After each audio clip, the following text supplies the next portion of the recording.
ఏది మంచి ముహూర్తం? ఒక ఊరిలో తిరుపతయ్య అనేటువంటి ఒక టోకు వ్యాపారస్తుడు ఉండేవాడు. ఆయన పల్లెల్లో ఉండేటువంటి రైతులందరి దగ్గర ధాన్యాన్ని కొనుగోలు చేసి పట్టణానికి ఎగుమతి చేస్తూ ఉండేవాడు. అతను కాస్త చదువుకున్నవాడే అయినప్పటికీ కాస్త చాదస్తం ఎక్కువ, దానికి తోడు పిసినాడటం కూడా. వ్యాపారస్తుడు కదా, ఎంత లేదన్నా. తను ఉన్నటువంటి ఆ చాదస్తం ద్వారా ఏ పని చేసినా ముహూర్తం చూడండి చేయడు. వాళ్ళ ఊర్లో ఉన్నటువంటి సోమశేఖర శర్మ అనే సిద్ధాంతి దగ్గరే తను ముహూర్తం పెట్టించుకొని వెళ్తూ ఉంటాడు. తను పిసినారు అయినప్పటికీ ముహూర్తం విషయంలో మాత్రం తృణమ పనము ముట్ట చెప్తాడండి. అయితే ఒకరోజు అనుకోకుండా ప్రయాణం వెళ్ళాల్సి వచ్చింది. రేపు అర్జెంటుగా ప్రయాణం తప్పనిసరి ప్రయాణం ఏర్పడింది. అందుకోసమే ముందు రోజు సాయంత్రం శర్మగారింటికి వెళ్ళి ముహూర్తం కోసం తెలుసుకుందాం అనుకున్నాడు. ఇంటికి వెళ్ళగానే ఎదురుగా ఇంట్లో శర్మగారు కనపడ్డారు. నమస్కారం స్వామి అన్నాడు. అంటే ఆయన ఎవరు? ఓహో తిరుపతయ్య గారా, రండి రండి రండి అంటూ ఆహ్వానించాడు. పక్కనే లోపలికి వచ్చిన తర్వాత కుర్చీలో కూర్చోబెట్టాడు. చెప్పండి తిరుపతయ్య గారు, ఏమిటి విశేషాలు అంటే, ఏముందండి, రేపు అనుకోకుండా తప్పనిసరి ప్రయాణం ఏర్పడింది కాబట్టి మీకు తెలిసిందే కదా అన్నాడు. ఓహో ముహూర్తం కోసమే కదా అన్నాడు. అవును స్వామి, మీకు తెలియదు ఏముంది అన్నాడు. ఒక్క నిమిషం అంటూ లోపలికి వెళ్ళి పంచాంగం తీసుకొని వచ్చి దాంతోపాటు ఒక భూతద్దం కూడా తీసుకొని వచ్చాడు. తిరుపతయ్య గారి పక్కనే కుర్చీలో కూర్చొని తను పంచాంగం భూతద్దం పెట్టి పేజీలు తిప్పడం మొదలుపెట్టాడు. ఆతృత కొద్దీ ఉండబట్టలేక తిరుపతయ్య గారు కూడా అలా వచ్చి తొంగి చూస్తున్నాడు. ఒక 10 నిమిషాలు అటు ఇటు తిరగేశాడు, వీళ్ళలో ఏదో లెక్క పెట్టేశాడు. అంత లెక్క పెట్టేసి చివరికి రేపు ఉదయాన్నే 8:26 భేషుగ్గర ముహూర్తం అండి. సప్తమి గడియలు, రాహుకాలం కూడా లేదు, దివ్యమైన ముహూర్తం. ఎంచక్క మీ కార్యం విజయవంతమవుతుంది, వెళ్ళిరండి అన్నాడు. చాలా సంతోషం స్వామి అంటూ తను 100 రూపాయల నోటు చేతిలో పెట్టి బయలుదేరాడు. శుభం అంటూ శర్మ గారింట్లోకి వెళ్ళిపోయాడు. మర్నాడు ఉదయాన్నే రెడీ అయ్యారు. పంతులు గారు చెప్పినటువంటి ముహూర్తానికి కరెక్ట్గా సరిగ్గా 8:26 ఇంటి బయటికి అడుగుపెట్టారు. వెళ్ళి అలా నడుచుకుంటూ ఏమో హుషారుగా వెళ్తూ ఉన్నాడు. ఆ వీధి చివర మలుపు మెయిన్ రోడ్డు వైపు తిరిగేటువంటి పరిస్థితుల్లో ఉన్నట్టుండి ఒక విధవరాలు గవానంతా దాటిపోయింది. హుషారుగా వెళ్తున్నట్టు చూసేసరికి అబ్బా, అయ్యో, చి చి చి చి చి చి అబ్బా, గొప్పగా ఇంట్లో కూర్చొని సావచ్చు కదా, వీళ్ళకేం పని పాట ఉండదు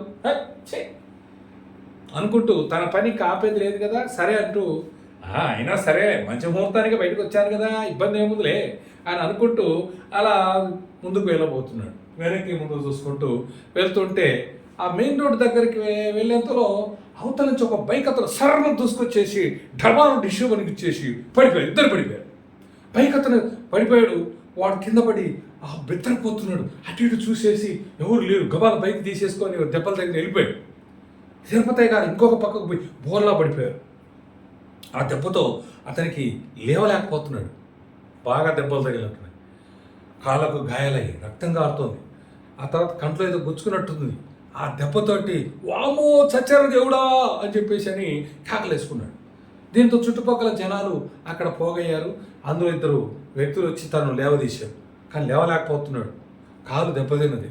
అయ్యో బాబోయ్ అనుకుంటే గబగబా వాళ్ళ ఊర్లో ఉన్నటువంటి చిన్న డాక్టర్ దగ్గర తీసుకెళ్ళారు. ఆయన దగ్గర తీసుకెళ్తే కాళ్ళకు గాయాలైన చోట ప్రథమ చికిత్స చేశారు. కంటి దగ్గర కూడా ప్రథమ చేశారు. కానీ ఏమిటి పరిస్థితి అంటే, అయ్యా తిరుపతయ్య గారు, కాలికేమి ప్రమాదం లేదు కానీ కంటికే చాలా తీవ్ర గాయమైనట్టుందండి, మీరు పట్నం వెళ్ళటం మంచిది అన్నాడు. అప్పుడు ఆ పక్కన తీసుకొచ్చినటువంటి ఆ 2 వ్యక్తులు పట్నమా అని అంటే ఆశ్చర్యపోయారు. అప్పుడు తిరుపతయ్య, రేవరే డబ్బులు ఎంత కావాలంటే అంత ఖర్చు పెడతారా బాబు, నన్ను తీసుకోవాలని మీ పుణ్యం ఉంటుందిరా, మా ఇంటికి ఫోన్ చేయండి, మా ఆవిడ డబ్బులు తీసుకొస్తుంది అని చెప్పి చెప్పాడు. సరేనంటూ వాళ్ళు ఫోన్ చేశారు. కారు అరేంజ్ చేయమని చెప్పి మరీ చెప్పాడు. అరగంటలో తెలిసిన వాళ్ళ కారు ఏర్పాటు చేశారు, పట్టణం తీసుకెళ్ళిపోయారు. అక్కడికి వెళ్ళిన తర్వాత పట్టణం డాక్టర్ గారు వాటి ఎక్స్రేలు, కావాల్సిన చికిత్సలన్నీ కూడా చేయించారు. పరీక్షలు చేయించిన తర్వాత కంటికి చాలా తీవ్ర గాయమైందని చెప్పి అర్థమైంది. వాళ్ళ ఆవిడ చాలా కంగారు పడింది. ఏమైంది డాక్టర్ అన్నాడు. అమ్మ, కాలుకు వాటికి ప్రమాదం లేదు, కానీ కంటికే చూపు లేదంటే, అయ్యో డాక్టర్ అలా అనొద్దు, దయచేసి ఏదో ఒక మార్గం చూడండి అని చెప్పేసి అన్నది. నేనేమీ చేయలేనమ్మా, కాకపోతే ఎవరైనా నేత్రదానం చేసే వాళ్ళు ఉన్నట్లయితే ఆయనకు చూపు వచ్చే అవకాశం ఉంది అని చెప్పాడు. నేత్రదానమా? ఇప్పుడు ఎవరు చేస్తారంటే, ఏమో మీ అదృష్టం, చెప్పలేము. సరే, ఈ రోజుకు రాత్రికి లేట్ అయింది కదా, ఈ రోజుకి ఇక్కడే ఉండి బస్ చేసే పిల్లల్ని అంటూ రూమ్ ఏర్పాటు చేశారు. ఆ రాత్రికి అనుకోకుండా ఒక వ్యక్తి తెల్లవారుజాము 2 గంటల ప్రాంతంలో యాక్సిడెంట్ అయిందని తీవ్రమైనటువంటి గాయాలతో వాళ్ళ బంధువులు చకచక తీసుకొని వచ్చేసారు. హాస్పిటల్ సిబ్బంది కంగారు పెట్టేశారు, వాళ్ళు కంగారు పడ్డారు. అప్పుడు వీళ్ళు కంగారు పడిపోయి ఆ తీవ్ర గాయాలతో మనిషిని డాక్టర్ గారిని పిలిపించారు. డాక్టర్ గారు ఇంటి దగ్గర నుంచి వచ్చి అతను పరీక్ష చేసేసరికి ప్రాణాలు పోయాయి. అయ్యయ్యో అని చెప్పి సరే చేసేదేముంది. అయితే అదృష్టం కొద్ది ఏమిటంటే, ఆ వచ్చినటువంటి యాక్సిడెంట్ అయిన వ్యక్తి, ప్రాణం పోయిన వ్యక్తి అవయవ దాత అనమాట. అప్పుడు ఆ విషయాన్ని తిరుపతి గారికి తెలియజేశారు. ఎంత ఖర్చైనా పెట్టుకుంటామన్నారు కదా అని చెప్పాడు. రేపు ఉదయాన్నే ఆపరేషన్ చేసేయచ్చు అండి, మీకు ప్రమాదం లేదని చెప్పి సంతోషపడ్డారు.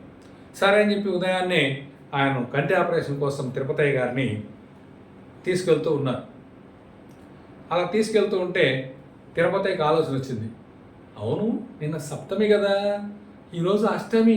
అయ్య బాబోయ్, అష్టమి గడియల్లో నాకు ఆపరేషనా అనుకుంటూ, అయినా నిన్న సప్తమి గడియలు మంచి అని బ్రహ్మాండమైన ముహూర్తం అని చెప్పినటువంటి సంఘటన జరిగింది కదా, ఇప్పుడు అష్టమి అయితే ఏముంది అనుకున్నాడు. సరే అలా అనుకుంటూ, సరే ఎలా అయితే అయిందని చెప్పి తప్పదు కాబట్టి వెళ్ళాడు. ఆపరేషన్ సక్సెస్ అయింది. తిరుపతి గారి చూపు వచ్చింది. అప్పటి నుంచి ఇక తిరుపతి గారు ఏ ముహూర్తాల జోలికి వెళ్ళలేదు. ఆ తర్వాత పిసినార్తను వదిలిపెట్టేసి నలుగురికి ఉపకారం చేయడంతో సంపాదించుకుంటూ ఉపకారం చేస్తూ జీవించసాగాడు. సెలవు.